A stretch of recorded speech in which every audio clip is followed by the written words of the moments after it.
Everyone, अस्सलामु अलैकुम। How are you all doing. सुबह के बज चुके हैं 7:45। एज़ यूजुअल हम हो चुके हैं लेट। हम दोनों निकल चुके हैं ऑफिस की तरफ। कल शाम को बारिश हुई थी, लेकिन सुबह ऐसा लग रहा था कि बारिश हुई ही नहीं, इतनी तेज़ धूप थी। मौसम कैसा भी हो, ऑफिस तो हमने जाना ही है, क्योंकि हमारी रहती है एसेंशियल सर्विसेज। हम पहुंच गए ऑफिस, हमने काम शुरू किया क्योंकि आज हमें कहीं जाना था, तो हमने काम जल्दी से निपटाना था। मैंने सोचा मैं घर के लिए निकल जाती। इतनी देर में मुझे याद आता है कि ओह माय गॉड, जो कल के सैंपल आ रखे थे, जो केस ऑफिसर है ना, जो इस साल जिन्होंने क्वालिफाई कर दिया, उनका मेडिकल होना था। तो हमने पहले दिन उनके सैंपल कलेक्ट करके रखे थे, जो कि हमने फ्रिज में रखे थे। मैंने जब नज़र मारी तो देखा वो वहीं पड़े हुए थे।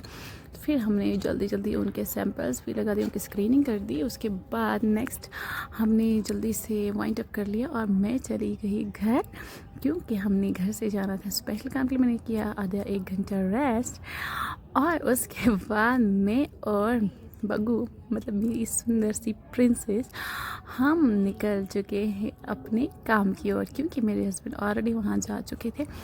वो कर रहे थे हमारा बहुत ही बेसब्री से इंतज़ार। फाइनली हम पहुंच चुके हैं एथर्स के शोरूम में, और हमारा सीक्रेट हो जाता है आउट, जिसके लिए हम सुबह से बात कर रहे थे।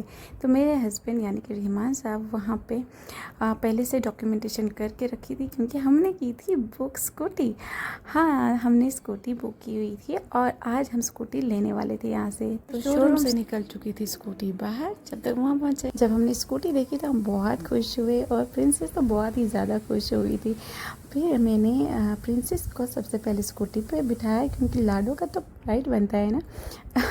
और वो बहुत ज़्यादा खुश लग रही थी, क्योंकि उसकी लाइफ की सबसे पहले गाड़ी थी ये। और हमारी शादी के बाद हमने मतलब कोई भी व्हीकल हमने पहली बार बाई किया था, तो हम सब बहुत खुश थे। थोड़ी बहुत कुछ फॉर्मेलिटीज़ रहती थी, तो हमने वो सारी फॉर्मेलिटीज़ जल्दी जल्दी ख़त्म कर दी, क्योंकि उसके बाद हमने ना निकलना था घर के लिए। बारिश भी थोड़ी थोड़ी हो रही थी, तो हमने सोचा कहीं बारिश ज़्यादा ना हो जाए, तो हमें जल्दी से घर निकलना है, और शाम भी हो चुकी थी। फिर इन्होंने डॉक्यूमेंटेशन करके थोड़ी स्कूटी की एक ट्रायल ले ली, और उसके बाद फिर जब हम सेटिस्फाई हो गए, उसके बाद हम स्कूटी पे बैठ गए तीनों लोग। तो ये हमारी फर्स्ट राइड थी। तो हम तीनों बहुत खुश थे, स्पेशली प्रिंसेस बहुत ही ज़्यादा खुश थी। शाम का टाइम हो चुका था और जाम बहुत ज़्यादा था उस टाइम पे, बारिश भी थोड़ी थोड़ी सी हो रही थी, और हम इंजॉय करते करते घर की तरफ निकल गए। रही बात कि हमने इलेक्ट्रिक स्कूटी ही क्यों चूज़ की, क्योंकि सबसे बेस्ट एडवांटेज मुझे इसका ये लगा कि ये हमारा जो मंथली एक्सपेंडिचर 3,000 to 4,000 रुपीज़ हमें आता था, वो हमारा बच जाता है, क्योंकि उसमें हम पेट्रोल यूज़ नहीं करते हैं। तो दूसरा इसका जो सबसे इम्पॉर्टेंट चीज़ लगी मुझे, ये इको फ्रेंडली है, इसका ज़ीरो एमिशन है, जो कि इन्वायरमेंट में इस्तेमाल किया गया है, एडवांस टेक्नोलॉजी से बनाई गई है।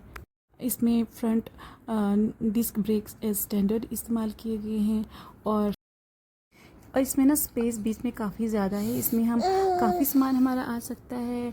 आई थिंक कि जो है ना कॉलेज गोइंग गर्ल्स के लिए या फिर ऑफिस गोइंग गर्ल्स के लिए काफ़ी अच्छी चीज़ है, क्योंकि इसमें उनका बैग, पर्स, हेलमेट और पानी का बॉटल एक साथ में ही आ सकते हैं। जो डिसएडवांटेज की अगर हम बात करें, तो सबसे मेन ये कि हमें बहुत कॉस्टली पड़ी।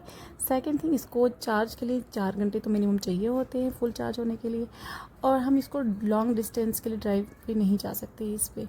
तो कुल मिला के हम इसको 105 किलोमीटर तक हम इस पे ट्रैवल कर सकते हैं, और 125 किलोमीटर दिखाता है 100% जब चार्ज होती है। तो आज के लिए इतना ही। अल्लाह हाफिज़, मिलते हैं नेक्स्ट व्लॉग में।